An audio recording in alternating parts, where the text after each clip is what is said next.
Thank you for tuning in to another episode of RIA Collective. I'm pretty excited about my guest today. I'm joined today by Brian Carney, RiversEdge Advisors. Brian started his RIA back in 2014. He's had a great amount of experience coming up in the industry, starting that RIA. And today we're going to talk a little bit about the importance of team building, surrounding yourself with the right people, and the catalyst that creates for growth. But before we get into that, I got to also say, Brian's a podcaster and he does a great job with it. So Brian's podcast is Happy Half Hour with an Entrepreneur with Brian Carney. I've listened to a few episodes in prep for today. Brian's also been a guest of Michael Kitsis's on his podcast. So you guys, as much as we're going to learn about Brian coming up in the industry and starting his RIA and building the right team and accelerating growth in that way, I'm learning so much about podcasting today that I feel like Brian, what a great experience this is on all kinds of levels, man. Welcome. Thank you for being here. Thank you so much for having me. Looking forward to it. Yeah, very cool. So casual conversation, you get a feel for what I do and who I am and how we handle things. And, listening to Happy Half Hour with an Entrepreneur, you kind of have the same spirit about you. So I'm excited about the conversation, and we're going to learn a lot. And you and I have had some similar experience in creating independence in our own lives. Absolutely. And Brian, I know the people you surround yourself with are so important for reaching the goals that you want to, that you set in front of you. So absolutely. We'll dive into that. But first I want to explore this, I want to explore Happy Half Hour with an Entrepreneur. And then I want to learn about you being a beer nerd. Okay. Well, that sounds great. Yeah. Always happy to talk about beer. Yeah, me too. A little bourbon, though it's less and less these days. But tell us about the podcast first, Brian. Then we'll jump into some beer. I want to learn about some of your favorites. But tell me about Happy Half Hour with an Entrepreneur.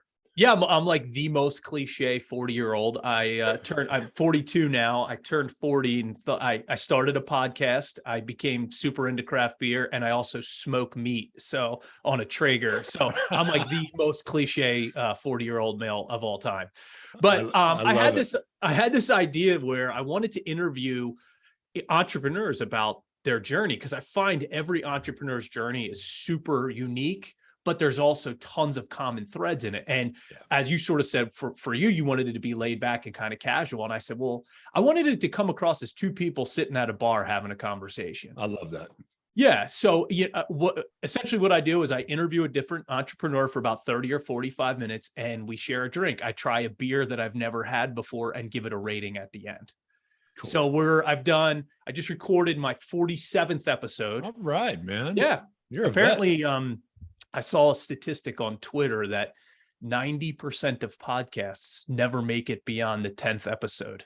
Now, since I saw it on the internet, that has to be true, but that was always sort of my goal, is to get past the 10th episode. Well, and as we were chatting before I hit the record button, I think I think this is our 8th recording. So we put a few in the bank. We just launched this thing last week, got a few in the bank, for at least a couple of them. But so, gosh, I'm close. I must be like in the 80th percentile already. Exactly. Yeah. Next week, you'll have quote unquote made it. That's awesome. That's awesome. I used to watch that with the business too, like the stats of a business making it beyond 1 year and then 2 years. And then I'm like, wow, look at us. We're a success story. We don't even know it. Yeah, we're doing it. Yeah. How awesome is that? How cool. So I've listened to a few episodes and man, you're such a casual interviewer, and you do a really good job with it. So I appreciate it. Honestly, you bring inspiration into my new craft. I don't know, I've been doing webinars and interviews for a long time, but this is a whole new format for me, figuring out the new tech and the best ways to do production and things like that. So the most common compliment I get is, wow, you're not terrible. And I'm like, I'll take it. I hope to be there one day soon. Yeah. I listened to, and here's the thing, here's what's funny is our first 3 interviews were friends of mine. Yeah. Right. Clients and friends and people I've known for a really long time. Right. So I wanted to kind of cut my teeth and get comfortable doing that. Consequently, I got to tell you, I feel like they're too long. Yeah. Like you get into a conversation, I'll try to prevent that from happening with us today, but you get into a conversation and hopefully everybody else finds it interesting. I did. And so we start kind of, barreling down this rabbit hole, and you find out you're 30 minutes into this thing. It goes by pretty quickly. For sure. I totally agree. In that vein, Brian, let's talk a little bit of beer, man. My tastes have changed over the years. So you dated yourself, I'll date myself. I'll be 50 in September. Happy birthday. Thank you. As of this recording, it's just about August. So yeah, that's coming on pretty quick. I am eyeing up the big green egg. Oh, Right. nice. So not that we smoke a lot of meat right now, but I like a good charcoal. We got a Weber. We don't have a gas grill. Yeah. So I've been eyeing up that big green egg. So I'm going to jump right into your cliche. Love it. Welcome. Yeah, man. Yeah. Thank you. So I'll tell you, my tastes in beer have changed over the years. If I go back thinking about college, my favorite beer was that Sierra Nevada Pale Ale. Oh, sure. They're like sort of like the first craft beer. That's right. Considered the first craft beer, really. Yeah. And I was out west, so it was, I was in Flagstaff, Arizona. So it was distributed in our area early on. Yeah.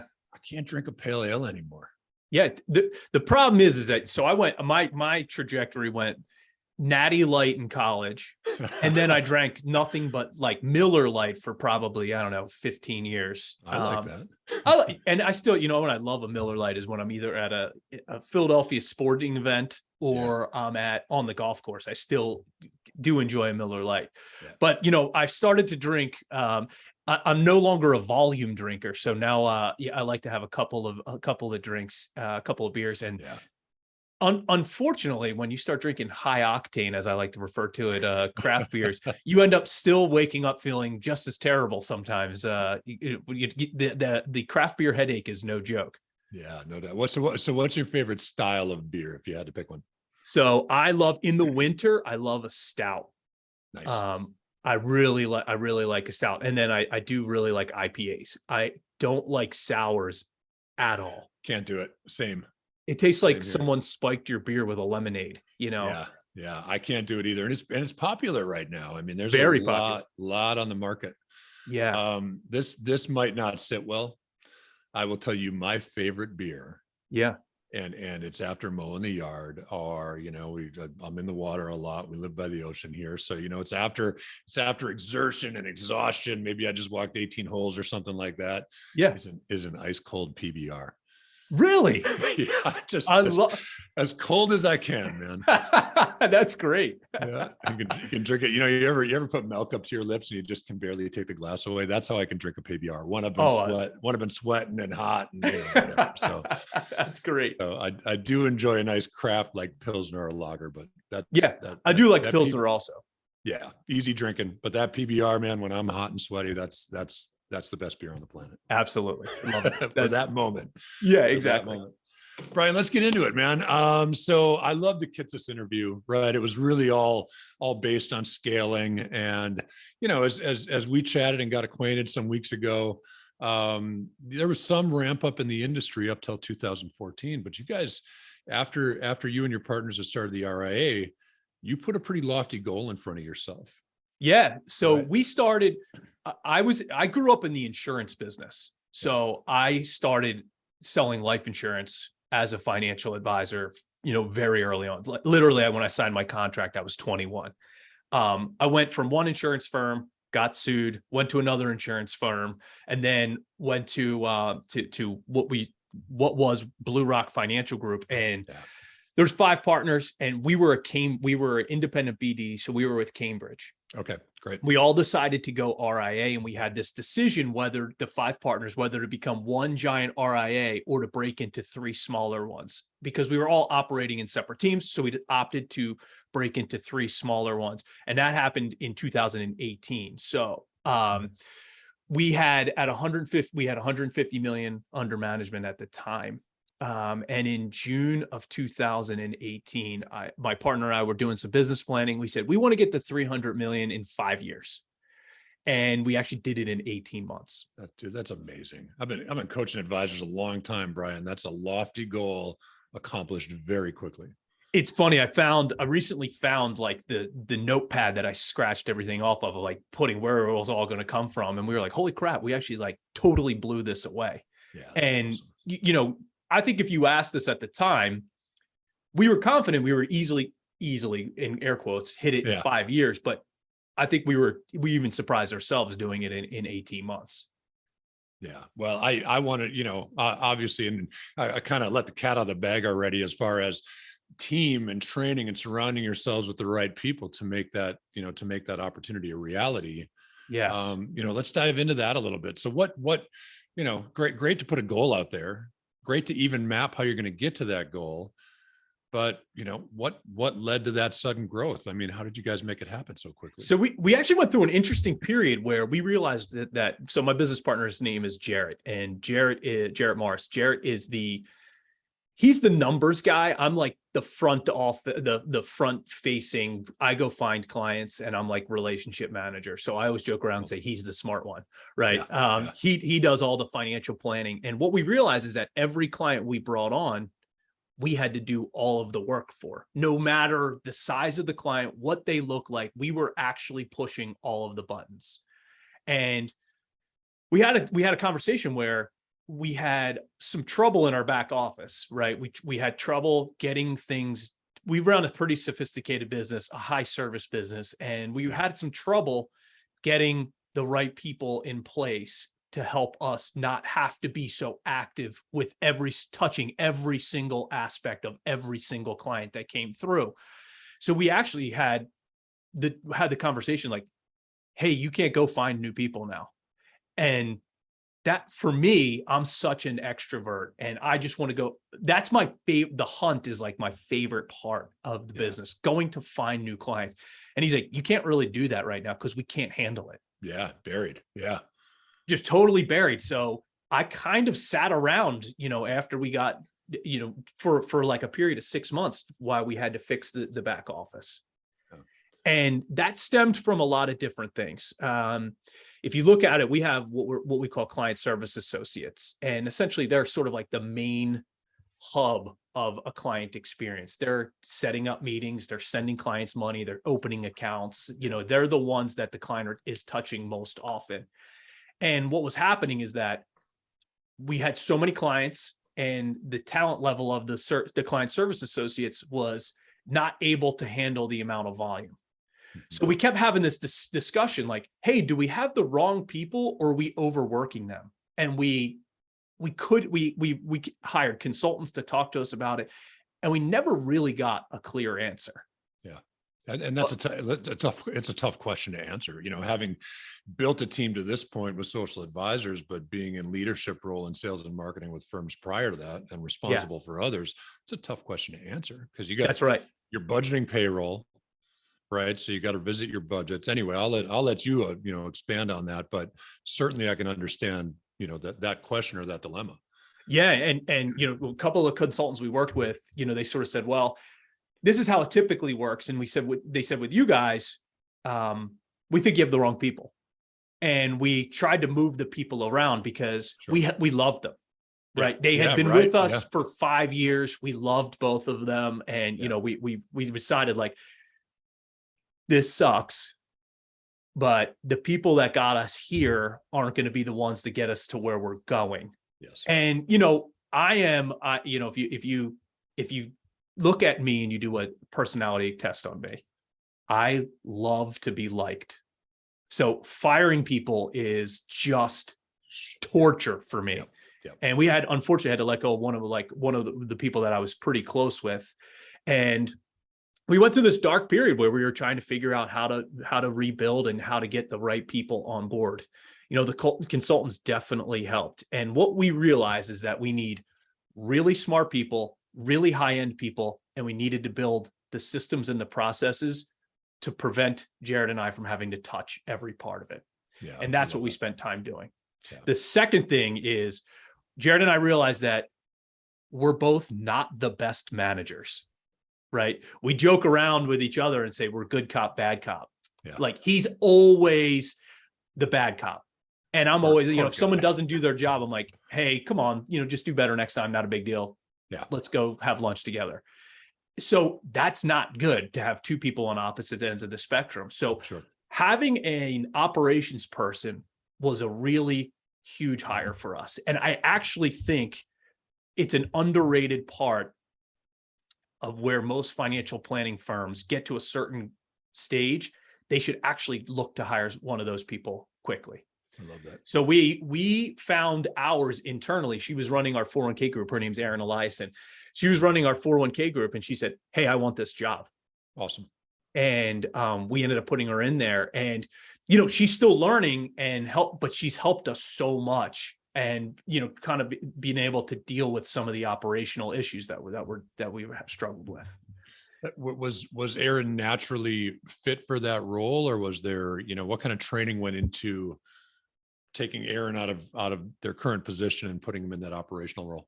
Yeah, it's a good question. So she came to us and she said, I want to do this. And she came to us with sort of like a business plan. And we were like, oh, this is awesome. This is, and what we realized is that we did make a mistake with her as well.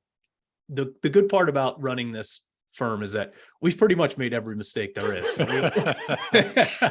So what a wealth of knowledge we're getting today. Exactly. It's like, hey, don't do this. Yeah. What we realized is that Jarrett was trying to completely offload operations, like completely. And what we realized is that he's actually really good at it. Yeah. But he's, if you go to like the EOS, he's sort of like an operations visionary. And he needs an integrator to help him do the work. Sure. We thought that he was more like an integrator to be able to do the operation, and he's not. So that was a little bit of growing pains that we had to figure out. And he's still working with Erin to help train her on what's in his brain, getting it to her in the most efficient way so she can execute it. But it's gotten light years better once we had that realization. That's cool. And I'll tell you what, I can echo some of this, right? So 9 years in October. So we're pretty thrilled about that. Yeah. And I've got the best team I've ever had in that 9 years. And we recognized the need for an operations person also, because that was all me. Right. And the problem is, Brian, I'm not fulfilling on the work. I'm just telling people how to fulfill on the work. And there's disconnect in that. Mm-hmm. Right. So absolutely. Those who listen to the podcast and have seen our webinars and join our Tuesdays at 2 know Mindy and Lindsay on our team. Yeah. Prior to Mindy joining us, we had a person in that operations role. There was, and this is on me, not even on that person, but there was like a chasm between me and the next layer. Yeah. And that was a big thing to overcome, because there was zero transparency. Now, we had an office at the time. We don't anymore with the pandemic. We found that everybody's functioning pretty well in a remote location. But I was getting half stories. Mm-hmm. So, which means I had the wrong person in the wrong place, right? I mean, they were protecting themselves versus doing what was best for the business. Yes. So Mindy has very much transitioned into this operations role, but I'm still too much in the weeds already. Or still, yeah. And it really is hard to get yourself out of it. It's hard to do, man. And I'm sure it drives her nuts, a couple days a week. Yep. Right. What's going on with this one thing? Right. And I'm all, so anyway, I'm struggling with that right now. So this is really timely. I appreciate it. No, for sure. And I think Erin would say this, like, she had no experience as an operations person or sort of as a quote unquote boss to, the rest of the team. And we really wanted to build that buffer as well, where if you want to take vacation, have at it. I don't want to approve your vacation days and say like, hey, you have only 3 days left for the rest of the year. You took off that's not, that's not the most efficient use of my time or my skill set. Right. So Erin's been able to be that buffer, but she's still learning about how to make the business more efficient. And I think, Jarrett's really helping train her to do that. Awesome. You got a good team, man. I'm excited about all that. That's yeah. Awesome. Well, and the other hire that we had, and I think really, if you can kind of look at where things really started to change, is we hired a guy named Mike Levy, and he's a financial planner and younger guy. And we've now promoted him not only to the director of financial planning in the firm, but we've made him a partner. We see him as so valuable, and he's so good at doing financial planning. It's like his passion. So he and Jarrett are very similar, right? He's what Jarrett was 10 years ago. And, we always joked around, so we need to find mini Jarrett. And we never thought we would. And we're like, oh my God, here he is. Yeah. And he loves to do planning. He loves it. And he really loves to help clients and do the building the plan. And now he's helping train our other advisors that we've hired. Awesome. So it's been, a great experience for us. And that really has helped launch the trajectory of the firm as well. Very cool. Very cool. We're gonna get back to the other advisors you hired. Yeah. Right, before we close down here today. Perfect. I've always got a question, right? So, been working in the industry for a while, and you see these individuals, who are good producers. They're good at what they do. They, whether it's insurance or on financial services side, Sure. they're great producers. They build their AUM. They have to add a CA or a CSA in your case. They build that AUM a little bit more. They've got to add a junior advisor. And pretty soon they find themselves out of that producer role. Yes. And in that CEO role, totally different skill sets. Totally different skill sets. So now you still stay on that, that production side, which seems like the natural place for you. Yeah. But what's that transition like? Whether you're watching it through Jarrett or whether, some of that falls into your plate as well, for sure. Yep, for sure. How'd you improve your skill set to be a leader of this team versus someone who was a great producer for the firm? This is probably, if you look at my personal journey through this business, has been sort of the most eye-opening experience for me. Yeah.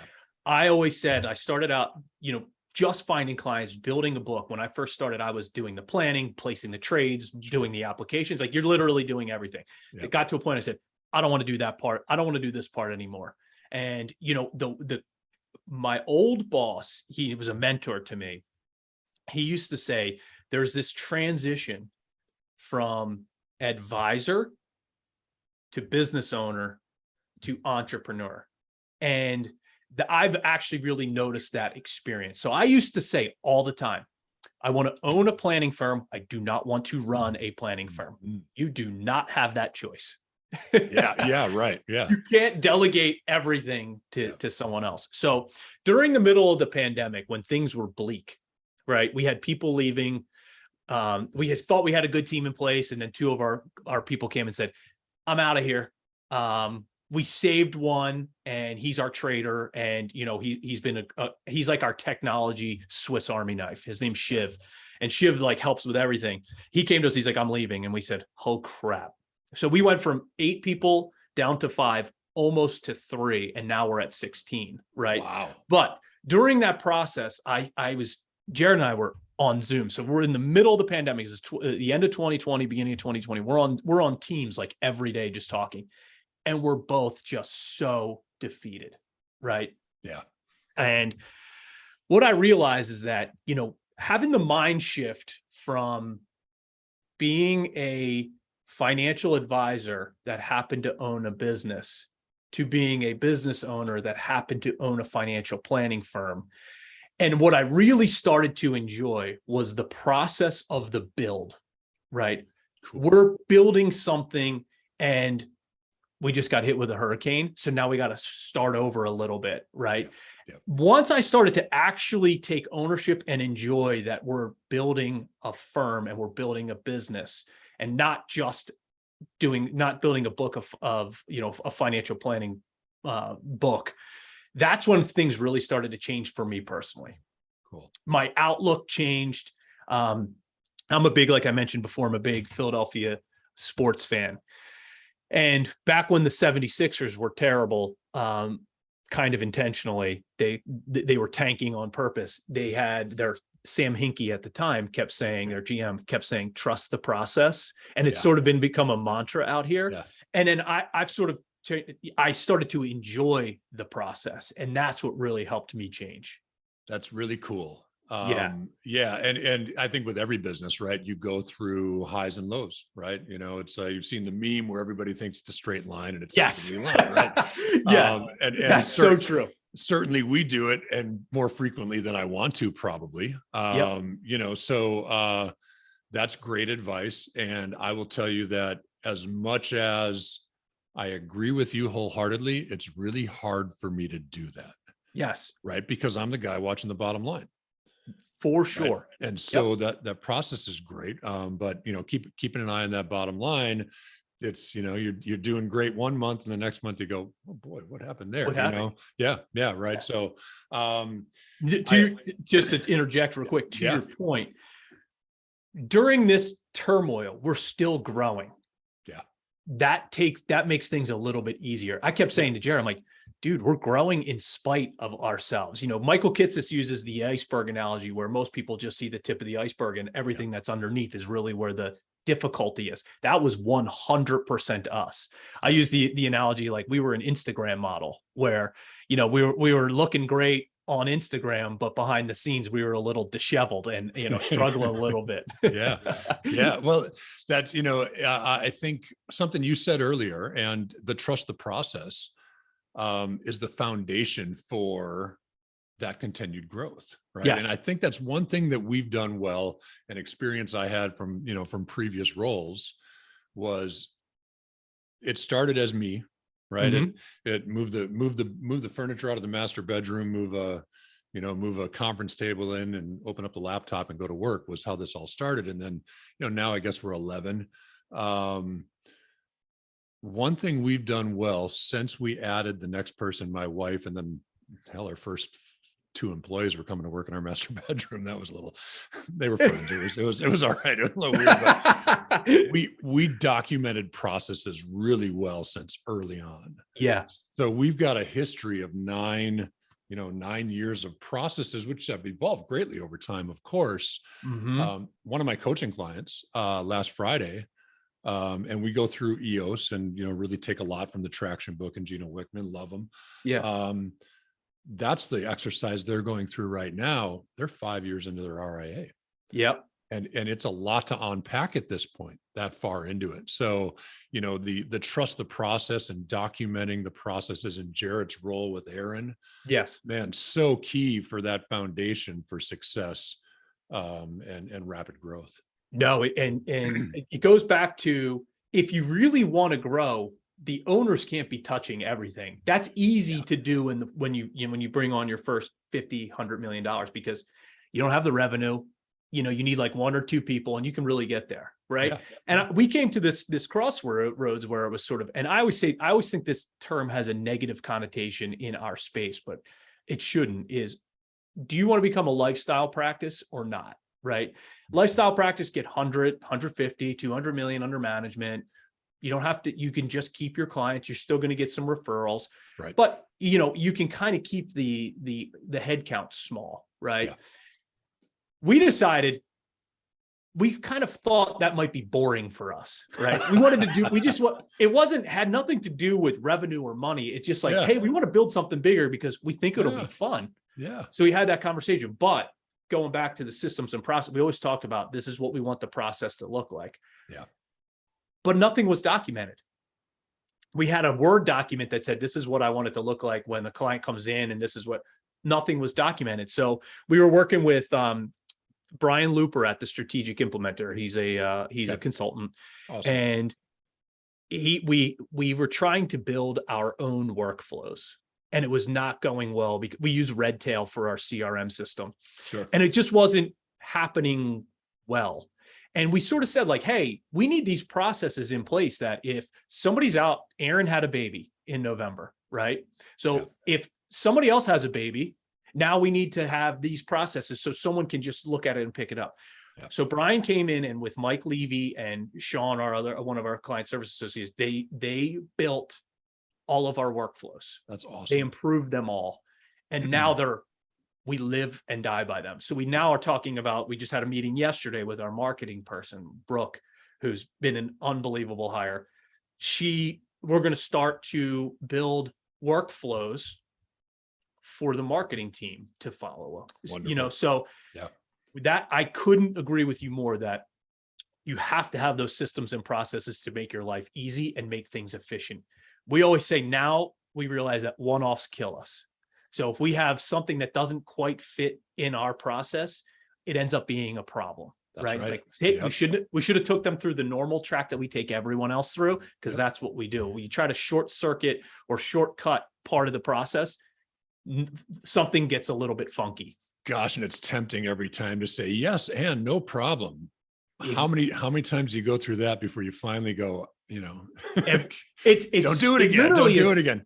It's literally every time. Like Yeah. we'll say like, oh, this client is already totally on board. We're going to skip the first meeting and just go right to the second one. And we're like, guess what? Now we're going back to the start and redoing the second meeting. So it's literally every time you try to shortcut it, it's something bad happens. Yeah, you put an outlier in there, and and bad things happen. You're right. Yep. Ball gets dropped, whatever the case may be. Yeah, Exactly. We've learned that the hard way a few times for sure. Yep, So, for sure.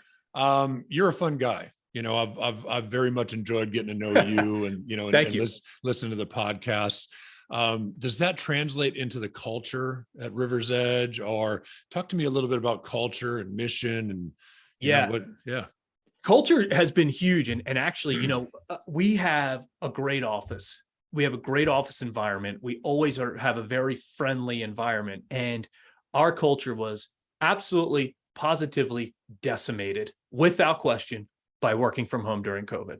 Yeah. Okay. We have a restaurant literally next door that overlooks, we are on the river, very clever for a firm name. And they have a deck outside that overlooks the river. So we had this culture where it was, hey man, we all got our teeth kicked in today. We had this client, with this issue, we had this not go well. This person said they didn't want to work with us. Let's go next door and just have a beer. At the end of the day, that's what we were all able to commiserate. It was a lot. We had pre-pandemic, literally the entire firm would eat lunch together. It wasn't like people were running out. It was, like 6 of us, 4 of us, whoever was around that day, we were all having lunch together. And that was a really important part of our culture. Completely decimated by being on Zoom all day. So we had to rebuild that. And it has been tough. It took, I thought it was going to be faster than it was. Yeah. We are in a really good place now. Good. A lot of that stems from, we came back to the office 3 days a week, back in September. So this past Friday, we had an Olympics at my house. Oh, all right. So we played like cornhole, and we played water pong, not beer pong, because my kids.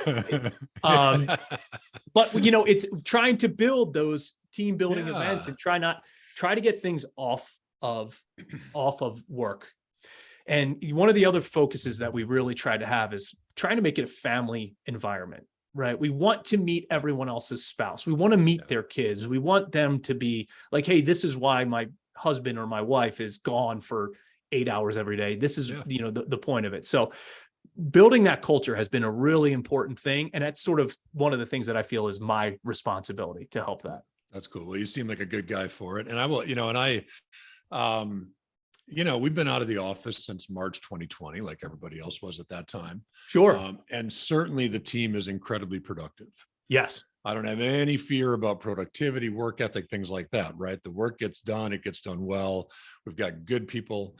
I fear that we've lost some of that without the office too. We were on Beach Street, Daytona Beach, and restaurants, and a bar or two within walking distance, and the river right there. And so I do feel that we've lost a little bit of that.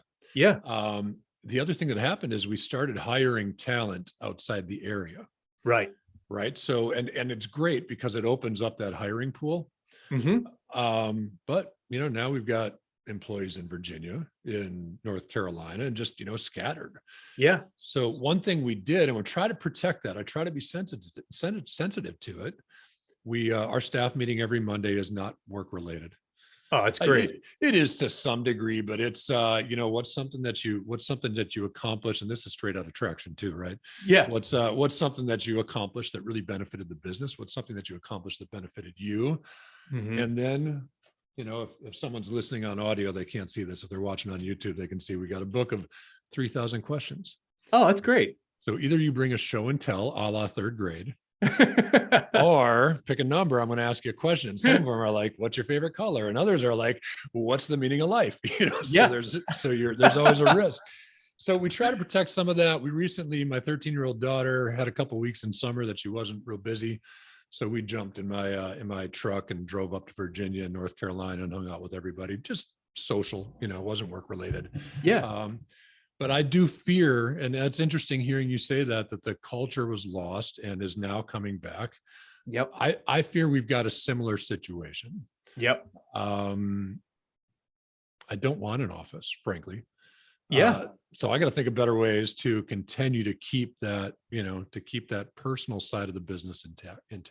I think that's going to be one of the most fascinating things that comes out of the pandemic over the next couple of years of what the work from home, how does that impact the culture of teams? And I know you can build it I know you can build the culture virtually. We just couldn't figure it out. Yeah. We also were, obviously we were like fighting fires every day, during the pandemic, trying to, right. with everything that was going on. So that made things a little bit different.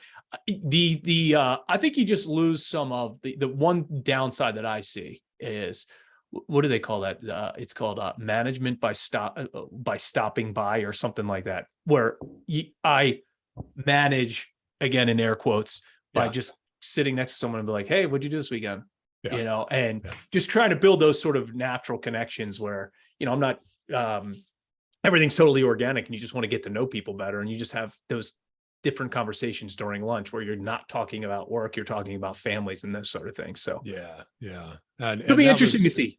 Yeah. And that was a lot of that trip up, up north. And, it was great bonding time with my daughter too, who's 13. Of course. Probably good timing for that. And drive up the coast, come back through the Blue Ridge Mountains. That was beautiful and scenic. But really, we really didn't focus on work at all. Yep. It was just about meeting families and so I've got to get better at making sure that we protect that in a remote workplace. And so maybe I'll be the guy to write that article. There you go. How does work from home impact the culture of teams? I love Perfect. So I look forward to it. Brian, you mentioned earlier your advisors, right? So the team of advisors is growing. Are you guys actively recruiting right now? Talk to me about what the vision is for RiversEdge going forward. Not going to lie. Finding good people is really hard right now. Yes, it is. It's really so. One of the things when we found Mike Levy, our director of planning, we thought it was going to be super easy. We posted a job in, I think it was May or June, and Mike was working for us in July. And we're like, oh man, this is going to be easy. No problem. No problem. It took a really long time to find our next advisor. So we have 2 advisors right now. We have a woman named Amy Solano who's been in the business for 15 years. Awesome. And she has been great. And she's been in different channels like banking, wirehouse, that sort of thing. And she's been awesome. She passed her CFP recently, and she's been really excited about, getting into planning. And the other people that we've been hiring are our client service associates. So we have a new one starting next week. We had Sean, who has been, he really sort of, our client service associate team was sort of always like kind of rocky. And Sean has really just nailed that down. Wonderful. And he's one of those guys that will respond to a client at 9:00 at night on a Saturday, even though we tell him like, hey man, wait till Monday, you're creating bad habits. So we recently hired a guy named Greg who passed his CFP last week. All right. And he's been fantastic, a fantastic addition. And the thing that's exciting about the 2 of them is that we see a great trajectory for them, a path for them to become advisors if they want, or to go into a different side of the business, Yep. And then, the other thing with going RIA, we brought a lot of jobs in-house, right? We actually were with a TAMP, and we took all of our money from the TAMP and we brought it internally. So Shiv has been trading, and then we brought in a gentleman that passed his CFA. His name is Gary Digert, and he's been awesome.